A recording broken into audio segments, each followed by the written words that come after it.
Coming up on this edition of Reel to Reel. I'm Steve Kiltonic. I'll have the story of the St. Anthony of Padua Parish and what the Maronite Rite actually means. I'm Peggy Weber, and I'll be telling you about preparations for the upcoming visit of the Relic of St. Anthony of Padua. And Terry Haggerty brings us a story from the Holy Land on the work of Catholic Near East Welfare Association. These stories and more are just ahead on this edition of Reel to Reel from St. Anthony Maronite Catholic Church in Springfield. From throughout Western New England and beyond, this is Reel to Reel, your window on the world around you.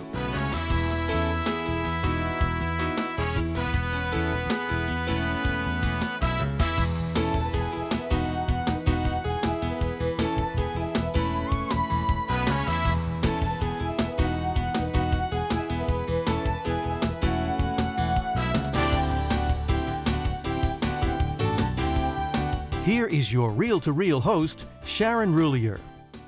Hello and welcome to Reel as we come to you today from St. Anthony Maronite Catholic Church in Springfield. This active and vibrant parish on Island Pond Road is going to be the hub of much activity beginning in just a few weeks. The parish is looking forward to hosting a very rare presentation of a relic of St. Anthony of Padua outside of Italy. The culmination of a year's worth of preparation is coming to fruition. Reel to Reel's Peggy Weber spoke with some organizers and tells us more now about the 9-day visit of St. Anthony's Relic. The first-class relic of St. Anthony of Padua will arrive in the Diocese of Springfield beginning September 6th at St. Anthony Maronite Catholic Church on Island Pond Road in Springfield. A lot of work has gone into this event.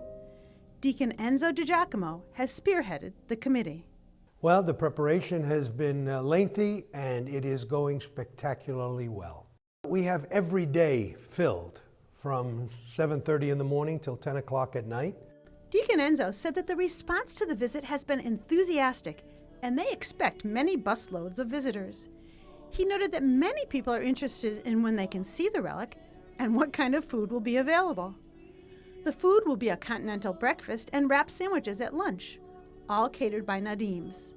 And the relic will be on display all day. Everyone is encouraged when they're here to not only touch the relic, kiss the relic, touch the relic with some garment or some object that they can then bring home with them. In addition, there will be special candles which may be purchased, and La Fiorentina Bakery will sell St. Anthony's bread, a symbol of feeding and caring for the poor. There also will be a religious gift shop and a very full schedule of masses, novenas, talks, and cultural celebrations. Catholic school students will visit the relic on September 8th. Franciscan Sister of St. Joseph Andrea Suzuki is delighted for this opportunity. I'm extremely excited about this opportunity. The students often hear about saints because that's part of our curriculum. So they've heard about the name St. Anthony. It's a household name. If you lose something, call upon St. Anthony. There's much more to learn about St. Anthony. And I believe that the opportunity for them to visit, almost like a pilgrimage to a church wherein the parishioners have worked tirelessly to bring this relic from Italy for this special occasion, students will know the important role of saints. Wednesday, September 10th is Polish Heritage Day. Students from St. Stanislaus Basilica Parish in Chicopee will attend a special teaching mass during the day. Frances Anthony of the St. Anthony's Women Guild is the chairperson for that day and another special one. In the evening of that day, the Franciscan friars from St. Stanislaus Basilica will be coming and saying a mass in Polish for their community. St. Anthony's Parish is expecting many wonderful visitors.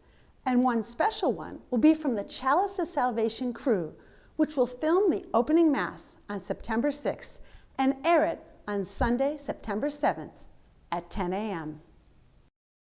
Also on the schedule is a visit on Friday from the Archdiocese of Hartford with Archbishop Leonard P. Blair, who will celebrate the 6 p.m. Mass. And at 8 p.m., there will be another special Mass. We are having the Vietnamese community from Springfield coming, and they will be saying a Mass in their language and bringing their own servers and readers for that, which will be very nice. And what is extra nice is that so many people will experience the Relic of St. Anthony without having to travel to Padua. I've never had the opportunity myself to see a first-class relic of St. Anthony, so I'm anticipating it very much. For many, it will be an opportunity of a lifetime. For more information, call the special phone number 413-452-0577 or go to iobserve.org and click on the special St. Anthony icon. For Reel to Reel, I'm Peggy Weber. The parish community here has really been working hard on this event, and we here at Catholic Communications are very happy to be able to bring you a special Chalice of Salvation Mass coming up on September 7th. This will be a presentation of the opening Mass from September 6th right here at St. Anthony's. And you can participate not just by watching, but also by sending in your prayer requests for that day. If you would like to submit intentions, you can call our office at 413-452-0645. That's 413-452-0645, and leave your name and address, and we will send you the appropriate forms. Now, the Maronite liturgy, which you will see that day, is one of the oldest forms of liturgy in the Catholic Church. Parts of the Mass are still celebrated in Aramaic. Some of the prayers are different, but as Steve Kiltonick explains, this parish, filled with many ethnic traditions, remains a welcoming community to all who embrace the Maronite rite. In 1905, Monsignor Paul Abi Saab came to Springfield from Lebanon at the request of Bishop Thomas Bevan to establish a mission church for Catholic Maronites. It was called Saints Peter and Paul, and Father Saab initially celebrated Mass in the basement of Sacred Heart Church. In 1907, a home on Liberty Street was purchased, which became the Maronites' first church. That same year, Monsignor Saab became deathly ill. If he died, the Maronites' future would be in jeopardy because it could take years to find a replacement. The people got together and they prayed a novena to St. Anthony. And miraculously, he recovered. And after he recovered, he brought his nephew, Father Michael Saab, to come and study in America to become a priest. And that would ensure that we would have a priest for the next 50 years. Ordained in 1911, Father Michael and his uncle would remain the spiritual leaders of the Maronite parish for 53 more years. The parishioners were so grateful for the intercession of St. Anthony that they renamed the mission St. Anthony of Padua. A wave of Lebanese immigrants came to America in the 1920s. To accommodate the newcomers, a new church was built in 1925 on Liberty Street with a parish hall next door. Neither Saab could have envisioned how large the parish would eventually grow during the 20th century. The Maronites take their name after St. Maron, a monk, hermit, and saint who lived in 4th century Antioch. Father George Zena, the pastor of St. Anthony's, said the Church of Antioch was founded by St. Peter. The disciples spread the gospel to the Christians, but not to those who lived in the mountains. St. Maron, he spread the Christianities among the people on the mountains. There were pagans. He performed so many miracles and healings. So many people, they converted, they followed him, and the people who followed him, follow his steps, they called a Maronite. At the end of the 7th century, to escape persecution, the Maronites fled northern Syria to the mountains and caves of Lebanon. They eventually came down from the mountains and built their own churches. After the Latin and Byzantine, the Maronites are the third largest branch of the Catholic Church. There are an estimated 3.5 million Maronites across the globe. The Maronite rite is the only rite among the 21 Eastern churches which kept its Catholic faith over the years and remained true to the teaching and doctrine of St. Peter. The Maronite liturgy is one of the oldest in the Catholic Church. Maronites still speak Aramaic, the language spoken by Christ during parts of the Mass.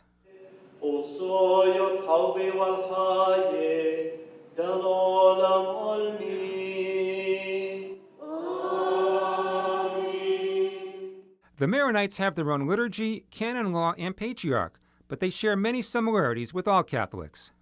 Since our traditions is not the same, our prayers is not the same, the Mass, the way we celebrate it is a little bit different. 3 elements, what it makes us united as a Catholic.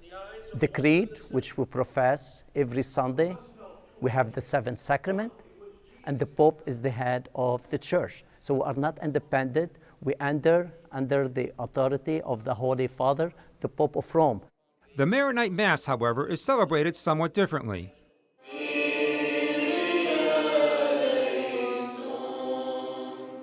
The structures of the Mass is the same. The prayers are different.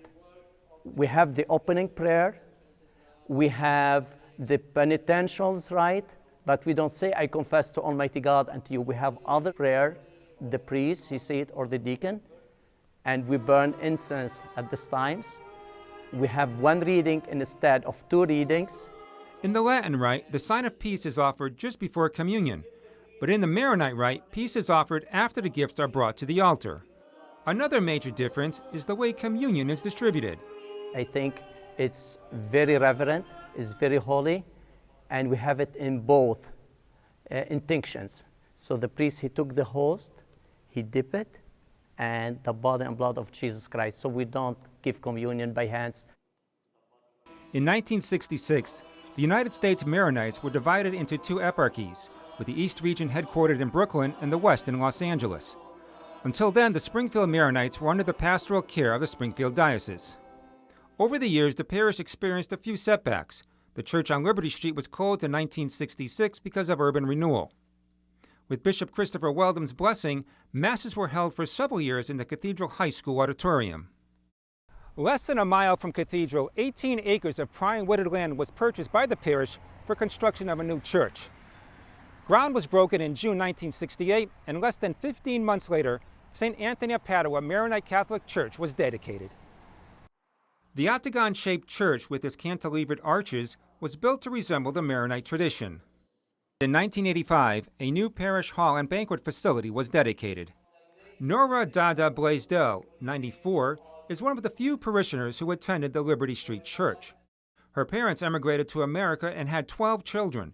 They lived in a vibrant Lebanese community. We lived on Pharisee. We had a wonderful time, a nice community of Lebanese people there. We have a lot of picnics. We used to go to Forest Park and King Philip's after Sunday Mass on Liberty Street, the Mass of 7 o'clock in the morning. Then the families all get together. Nora recalls when the Lebanese women would make a traditional meal of ground beef. They used to make their kibbe. They used to pound the kibbe. It's a wonder the floors didn't collapse because they're pounding. Nora said Maronite weddings were special occasions.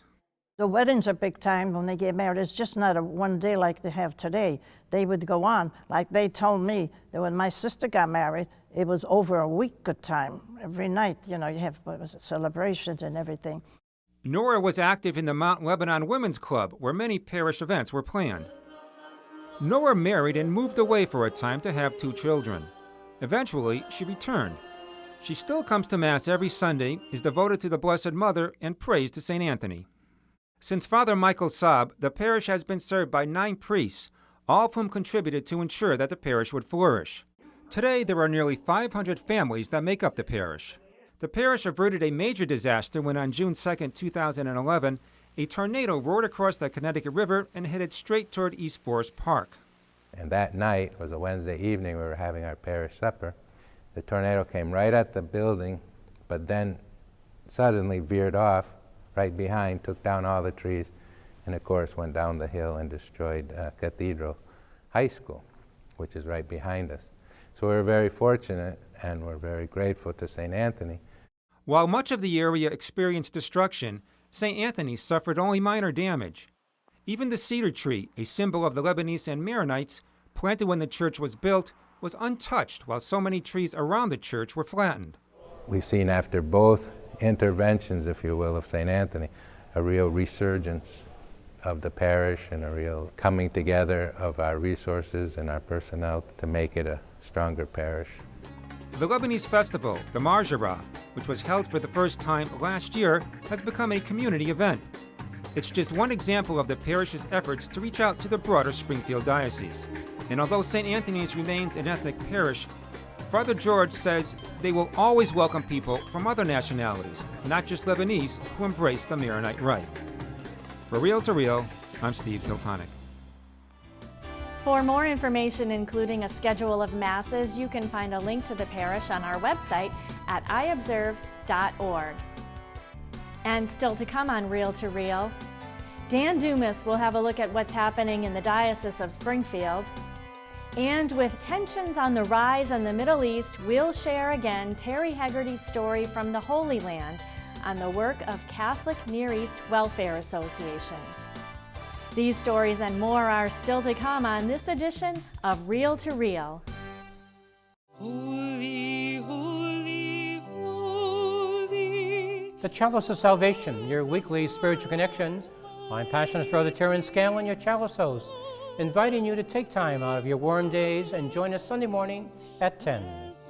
This week we welcome Father John McDonough, Coordinator of Campus Ministry Outreach, as our Mass presider. The Chalice of Salvation, your spiritual connection, Sunday morning at 10 right here on 22 News.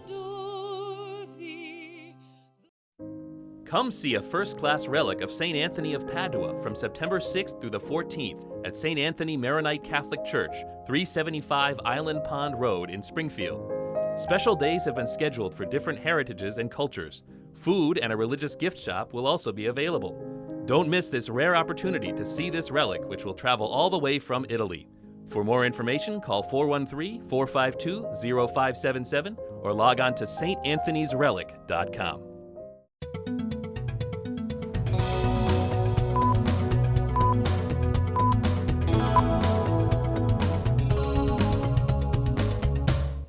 I'm Dan Dumas with your Reel to Reel news brief. Well, it's a new life for some old and legendary buildings. Groundbreaking took place this past week on a project that will convert the former buildings, which housed Holyoke Catholic and Holyoke, into some new housing. Terry Hegarty reports. A groundbreaking ceremony for a project that will transform the former Holyoke Catholic High School property in Holyoke into 54 apartments was held earlier this week. Chestnut Park Apartments, a $20 million project being developed with both private and public dollars, are slated to open in a year. The property housed Holyoke Catholic from 1962 until 2002 and was originally home to the School of the Immaculate Conception of Notre Dame de Lourdes, beginning in 1883. Situated on the corner of Chestnut and Hamden Streets, the four buildings are being renovated to create 1- and 2-bedroom moderate-income apartments. The developer of the project purchased the buildings from the diocese in 2004. I've done a ton of rehab. I knew they could be saved. I knew they didn't work for a school anymore, but I knew I could turn them into housing. Well, the diocese today is very happy with the groundbreaking at the former Holyoke Catholic site. This is part of the diocesan commitment that when we do have surplus properties, we'd like to see them put to reuse. Holyoke Mayor Alex Morse told the crowd that the project will be one of the largest investments in the history of downtown Holyoke. This area of the city is critical to making sure we have momentum for our residents and for the business community. And I know this will transform this community and lead to further private investment in those properties that need it most here in the city of Holyoke. Critics may question why the diocese could not have renovated the buildings and kept Holyoke Catholic on that site. According to Mark, the answer is twofold. The first part of the answer is the different purpose is being put to. This would be 54 apartments, not trying to house 500 students that we were looking at back at that time. Also, Mr. Walsh has availability of government funding, which was not available, would never have been available to us. Holyoke Catholic High School now is permanently sited on Springfield Street in downtown Chicopee. And here in Springfield, the long-awaited demolition of the former St. Michael's Academy Pre-K and Middle School, along with Cathedral High School buildings, finally got underway. The demolition process will begin on Wendover Road and then will proceed to the Surrey Road site. Completion is expected early next year. You can read more at iobserve.org. Finally, just before the historic installation of Springfield's new Bishop Mitchell Rosansky, parishioners at St. Michael's Cathedral held a pancake breakfast to bid farewell to Bishop Timothy McDonnell. Parishioners of St. Michael's Cathedral Parish celebrated a Mass last month to thank their pastor and bishop for his leadership over the last 10 years. Bishop McDonnell, who is now officially retired after handing the reins to the diocese over to Bishop Rosansky, celebrated the 10 a.m. Mass on July the 20th. Monsignor Christopher Connolly, rector of the parish, expressed gratitude for the service of Bishop McDonnell. His support of our parish, both spiritual, financial, I suppose as well, above all, as pastoral, has been a special blessing for us all. pancake breakfast was held after the Mass to further show gratitude to the bishop. Crystal Gilsinger has loved having Bishop McDonald at the parish. When I saw him and I saw him celebrating Mass, I actually started to cry. He is a wonderful man, and I just hope the best for him in his future. Diane Driscoll is a lifelong parishioner of St. Michael's. She says the breakfast was an informal thank you. That's exactly what this is, a thank you gesture for all of his hard work and for all of the love that he's given us over these years. Parishioners were also thankful for the pancakes, sausages, and for the chance to socialize. Bishop McDonald was grateful for the celebration as well. I appreciate it very, very much.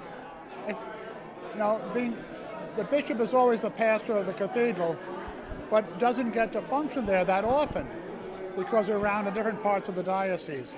But this is home, and this has been home for the past 10 years. And Bishop McDonald is settling in at his new residence, St. Joseph's Rectory in Pittsfield. And next Sunday, August 31st, St. Joseph will play host to our new bishop, Mitchell Rosansky's first visit to the Berkshires.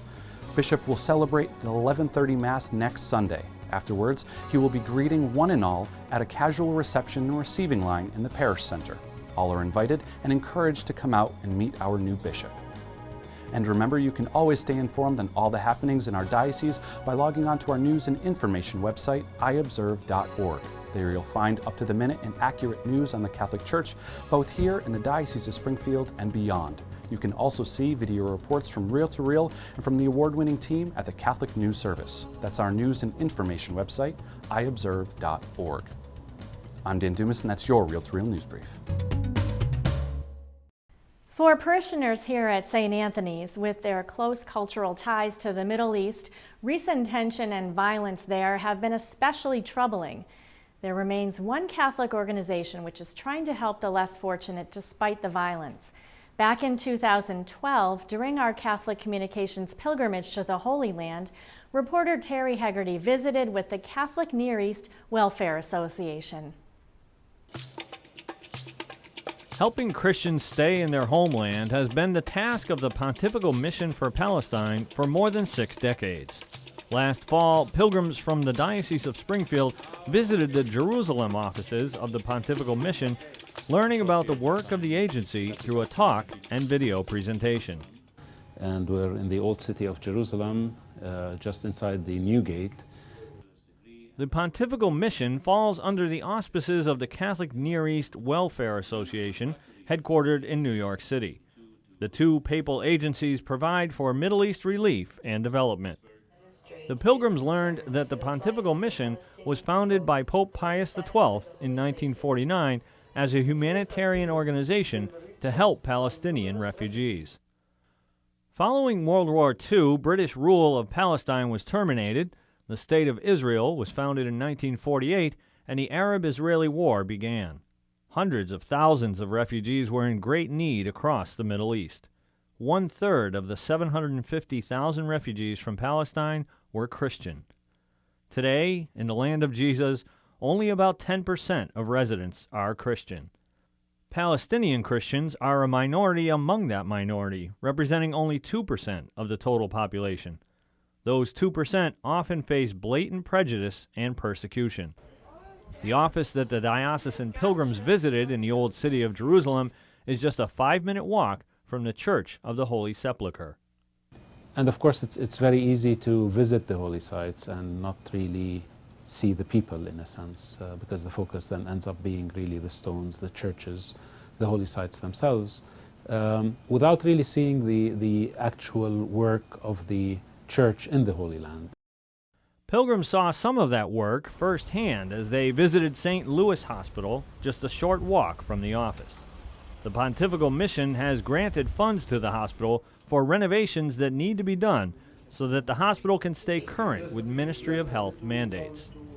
The Catholic hospital cares for people who are terminally ill no matter what their faith tradition.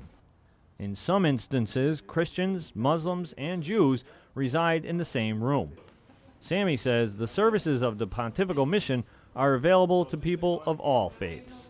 The services are provided with the Christian values at the heart, and this is what makes these institutions of the Church unique in many ways, really.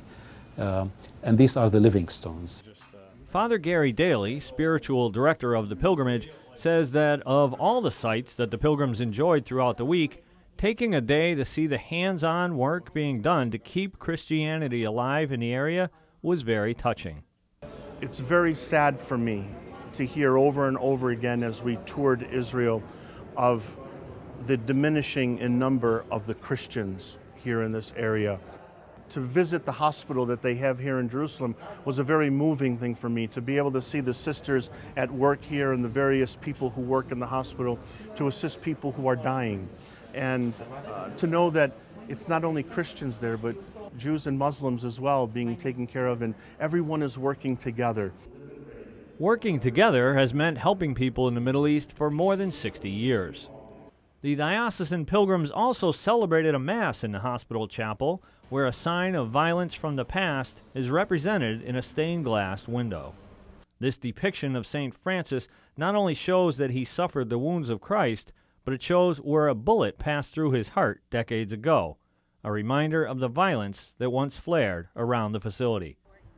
The pilgrims then traveled to an example of a developmental undertaking known as the Beit Safafa Housing Project.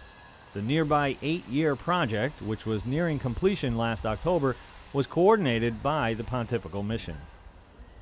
The Beit Safafa housing development here will provide a dream come true for more than 70 families. Home ownership, a dream that would not have been possible without the involvement of the church. Christians would not have been able to get the building permits nor the mortgages needed to purchase their own homes here without the backing of the Catholic Church. The land is in East Jerusalem in a Muslim neighborhood that borders West Jerusalem. The project is now home to 18 families, and many more will be moving into the 72-unit complex over the next few months. In and around Israel, Christian agencies make up 45% of all non-governmental agencies. The vast majority of those who receive support from those agencies are Muslim. I think the mission that they are doing is amazing, and we just pray and hope that they'll be able to accomplish some good things here in Palestine and throughout the area that they're working. But sometimes years of work can be ruined in a single day. Sammy says that a Pontifical Mission-sponsored clinic in Gaza was destroyed during war there in 2008. It takes a lot of strength and most importantly, a lot of faith. You have to have faith in what you're doing, really, and never lose faith of really the hope. If it wasn't for the hope that eventually, if it's 63 years or 103 years, regardless of the number of years it will take, I think the hope must always be there that tomorrow will be a better day and that you'll be able to always stand up again. Standing up for Christians and others, the Pontifical Mission operates 3 offices in the Middle East, one in Jerusalem, which serves Palestine and Israel, another in Amman, Jordan, which serves Jordan and Iraq, and a 3rd office in Beirut, Lebanon, which serves Lebanon, Syria, and Egypt. Reporting for Reel to Reel, this is Terry Hegarty. And our prayers remain with those who live within this troubled land, that peace might one day be a reality in this sacred place. For this week, that's Reel to Reel. Remember, the presentation of the relics of St. Anthony will commence on Saturday, September 6th, and ending on September 14th. There are many different events and liturgies taking place, too numerous to mention here, but you can get all of that information on the St. Anthony phone line. The number is 413-452-0577. And I'll be back here next week with another edition of Reel to Reel, your window on the world around you. Until then, enjoy your week. Reel to Reel is a production of the Catholic Communications Corporation, funded in part by the annual Catholic Appeal, and the support of you, our faithful viewers.